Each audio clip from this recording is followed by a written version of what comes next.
This is gonna be a hard video to record.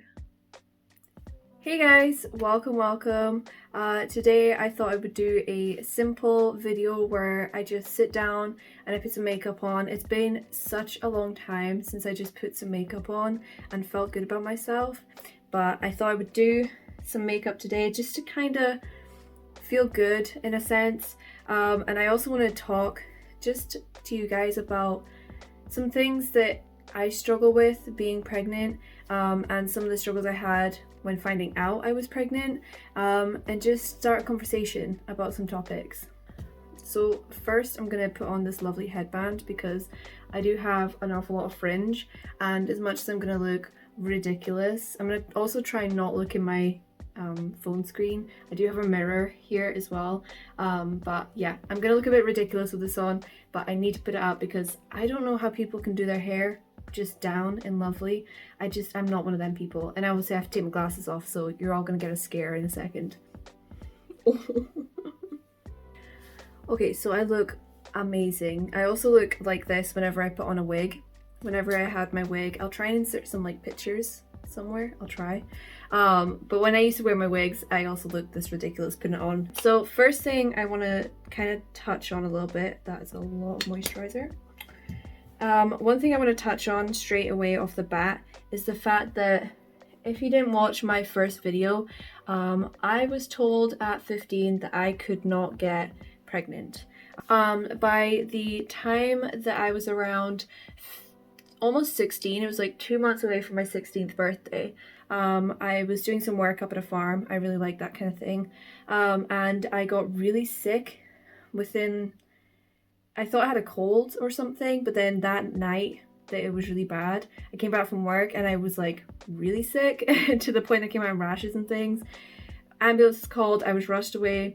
I was in the hospital for like 10 days. They still didn't know what was wrong with me. They thought maybe I just had a sensitivity to pneumonia sort of idea. Or they thought I had pneumonia and then I didn't. But one gentleman said to me, your stats are all really good for a healthy young female. And I had opened up to my mom about the fact that I was really insecure about the fact that I didn't feel like a woman. And I seen all my friends, even when I had moved here to where I live, I had 2 friends at the time and they were very womanly, very feminine bodies, if you know what I'm saying, and I was very insecure and couldn't understand why I was so different. My mom said to him, oh, while we're here, you know, my daughter hasn't been developing hormonally sort of idea, and he was like, oh, that's strange, you've like never had a proper period and stuff like that. I was like, no, and just other developmental things that you should have by the time of being a near 16-year-old. I had none of it. And he was even concerned and said that that was quite strange. And in the end, got some blood tests, my hormones were all completely wrong. I got an ultrasound, and that's the day that I found out that they could not find any ovaries at all in my body. It wasn't that I had PCOS, I was just diagnosed with primary ovarian failure, because I didn't have any ovaries, like 0. They couldn't find them at all. So I was told from that day that I would get tested for Turner syndrome, which is something to do with your chromosomes. That came back fine. And basically, they ended up saying to me that it was just a primary ovarian failure and I was put on hormone tablets. It's called HRT, but it was HRT, hormone replacement therapy. It was a tablet. The tablet made me slightly sick. So I was then put on patches, which is a combined progesterone and estrogen patch. I think it was called Everel Conti. Oh no, I was on an Everel patch and then it changed to the Conti. That was the one I was on most recently. And I've been on that for years. The dosage went up. I went from like a quarter of a patch to like a whole patch. And that did turn me into a teenager. I ended up getting endocrinologists and things like that. And they said to me, you know, the fact that I wouldn't have children. And even when I was told at 15 that I didn't have any ovaries, I quite literally phoned up my friend at the time and I went, I'm never going to have a period. Like, I'm not going to have kids. And I don't know why I was so happy about it. I just was. I was so happy that I wasn't going to have periods. I was happy the fact that I knew what was wrong with me now. So I had an excuse, like, I felt validated in my feelings to why I didn't feel like a woman. feel like a woman. But it just kind of validated everything for me, and I felt honestly quite good about it. I grew up very much not being caring about kids. Even before knowing I had an ovarian problem, anytime my mum brought up kids, my brother always said he wanted 3, and I was always like, oh, maybe I'll have like 1, you know, max 2. I always said I want a farm, like a big farm with lots of animals on it. That's just how I grew up. I just was one of them kids. So finding out I had an ovarian issue, I think that made it easier because I grew up not planning to have a large family. That was never a big ordeal to me, and I think that's different for everyone. By the time I was 16, I started going into really bad depression. I want to be honest about this as much as I can because I'm honest about it on my Twitch, but I don't talk about it on here yet. But I have had serious mental health issues going back even before I was 16, before I moved even here. But I was just a very optimistic person to others. So if you came to me with your problems, my problems didn't matter. Yeah, I just went a few years and I got some really bad coping mechanisms, which I think if you watch my videos, you can pick up on what they were. And I just dealt with that for years and thought it was a teenage phase, maybe I would get on with it. I just started thinking I would adopt or something like that. Didn't really think about it too much. And then some things happened in 2018, which if I can avoid talking about, I'm going to, because unless someone was to really do me dirty and start exposing what happened, I basically went through a very traumatic time in 2018 and it ruined my life. It genuinely ruined the last of my teenage years. I changed completely as a person and I was very, very, very depressed. I changed very much as a person as the year went on and I just became a very mentally unwell person, very traumatized. I also had things in my past that I started getting flashbacks about and things like that. So I started struggling with that. And then this thing on top made it just so much worse. And in 2019, I lost all my hair. So my self-confidence went shooting down. And yeah, it was just not a fun time for me at all. In the end, I think I just became such a genuinely horrible person to hang out with. I lost all of my friends. And when the slightest thing happened where I was very extremely anxious, thought I had done something wrong, etc. Yeah, I would cause arguments. I would get really upset. I always cry. I'm a very emotional person, which is slowly getting better now, but it's taking a lot of like work. And it wasn't until I lost literally everything. In the end, I did something stupid and I ended up losing my job. Well, not losing my job, but I couldn't work anymore. And I didn't know where I was really going, didn't have any friends. I started like really not eating, working out too much, things like that. And yeah, last year I will have to say, I've been through some stories that people find ridiculous, but last year was honestly probably the worst year of my life. I really didn't know where I was heading. I didn't know what my future was going to be. I didn't even want a future, to be completely honest. I didn't see a point in it, because what was there to be excited about? I didn't see any excitement in stuff. I did slowly start getting help last year, like accepting it. I've always been trying to get support, but it wasn't until last year that I really started accepting the help. That was my last attempt. Like when I started accepting therapy last year, beginning of this year, it was really my last attempt at finding a reason to be here.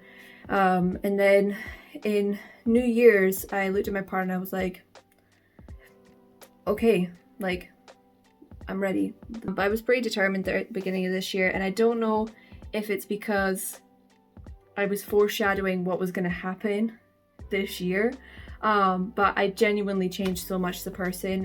There came a point, and in March, I then found out I was pregnant with my little boy, Andrew. I did think that I was pregnant because I was throwing up heavily, like really heavily, for over a week, and went to the hospital. They scanned me and I was 7 weeks. In hindsight, I was actually 8 weeks, but you're so early that it's hard to tell and measure at that time. And one thing I do want to mention, finding out you're pregnant, when you're told that you cannot be pregnant, no one prepares you for that. With that, you find out you're pregnant, and there's a lot of people who maybe are infertile and they share their story online about the fact that they're infertile. They get pregnant and they're so extremely happy about it. But I don't think there's enough people in the world that are making videos about the fact that it can always be the other way around. I definitely was not excited to be pregnant. But yeah, I genuinely cannot put into words how much this really has changed my life, and I'm accepting of it now. But at the time of finding out I was pregnant, I was not happy. I was not excited. I was very much anxious. I was honestly terrified, really terrified. I have never held a baby, ever. I've never been around a newborn, ever, or anything less than a year old. And even then I held it and was like, oh, this is cute, and then gave it back. I was like kind of scared. I've just never grew up in that kind of environment, and I've never grew up around a strong family bond. So I was very scared and very nervous, and I think that if you are someone who has found out you're pregnant and you're struggling to accept it, come to a point where you realize that it is actually for the better and you can do it regardless of whatever your past is as well. You can do it. There's lots of support out there. It's actually crazy how much support there is out there for people who know nothing about children. And the thing is, you have to realize as well, there is no perfect parent in the beginning, because we're all first-time parents. We have no clue what we're doing, and people can give you advice that are also first-time parents, but until they've actually had that child for a long period of time, or they're on their second child, whatever, they can't give you any better advice than what you were looking into yourself, because you both have no clue what you were doing. You've never done parenting before. It's one thing looking after someone else's children and then permanently looking after your own. I did go back down a really bad route last year. Once my hair fell out, I felt even more destroyed, because the only thing I actually found that people complimented me on was my hair color. I wouldn't get complimented on that I had really beautiful eyes, or, you know, I don't know, my complexion or my face. It was always my hair. And the only thing with that is you end up kind of feeling secure in that thing. So I grew my hair out, I stopped dyeing it. I kind of hated my hair color, to be honest, but it was the one thing that I got complimented on, so it kind of made me feel a little bit better. So when that fell out, I went down a really dark route. I pretty much stopped eating. I even to this day struggle with eating as much as I do now because I'm pregnant. I'm at that stage where I could just eat everything in my cupboards. And I think when I first started losing weight, and people who were in my life were concerned about it, would make comments about it, etc. But I didn't care. I didn't know what they were talking about. I started losing weight. I thought I had a better body image. I was like starting to feel confident in myself. And then with getting pregnant this year, I'm finding the biggest thing that I am struggling with being pregnant is the fact that I've gained so much weight. But that's a really hard thing to get used to, is being pregnant and gaining the weight. For me, is the fact that I just don't look at my body the same. I'm struggling now to take bump pictures. I'll sometimes be in the shower and I'll be like, wow, I've really gained weight.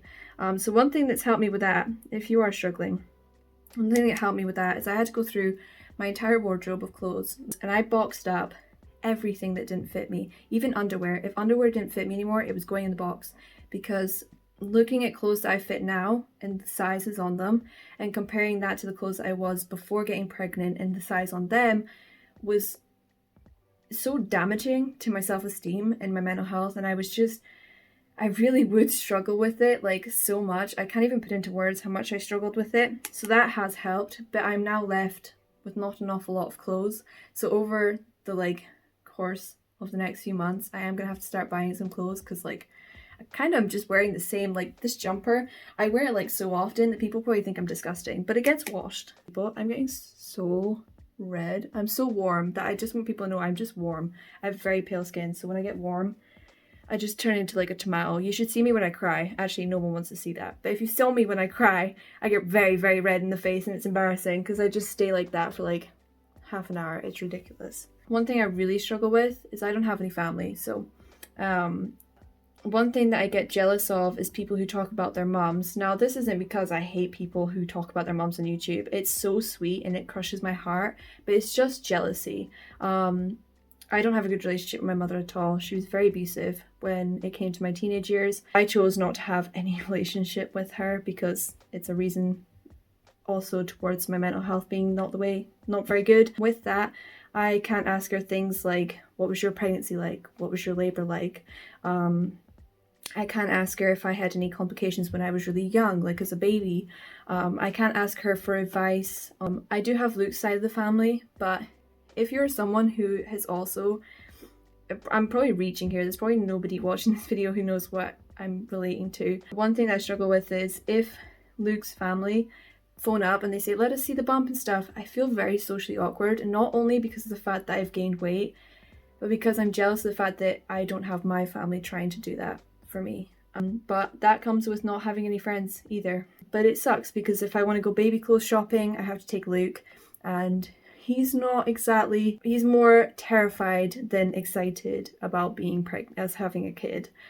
So all you dads out there that are first time dads that are scared and feel pressure to be excited, just know you're not the only one. Like, I think it's probably more common than people actually talk about. I've only found one person who's been honest with me about their partner being more scared than she is about everything. But I feel like this video is maybe going to come off really negative. I don't mean it to be. So yeah, I do want to preference that I am very excited for my little boy to come. I think that shows as well, because even things that I didn't think I was going to be able to get on time, I've gotten that and more. I'm very excited for Andrew. I love him to bits, cannot wait to hold him and everything. I'm actually very excited for my labour. The only thing I'm going to say, I am not doing this again. I'm going to be taking every precaution to not get pregnant again. I do consider myself very, very lucky that I was even able to get this opportunity. So if you're struggling with infertility, I don't want you to get upset with me over the fact that I don't seem grateful. I am very grateful for the fact that I have gotten this opportunity, that considering I went from having no ovaries to a baby, they didn't catch something right. But yeah, I am very grateful for him being here, so I don't want it to come off as if I'm not excited for him whatsoever. But anyway, I'm going to put on some mascara, I'm going to shut my mouth, because I think I've talked about everything now. And I'm going to say goodbye to you guys, so just give me a minute. Okay guys, so obviously my hair is now a mess because again, length and my blue thing has messed me up.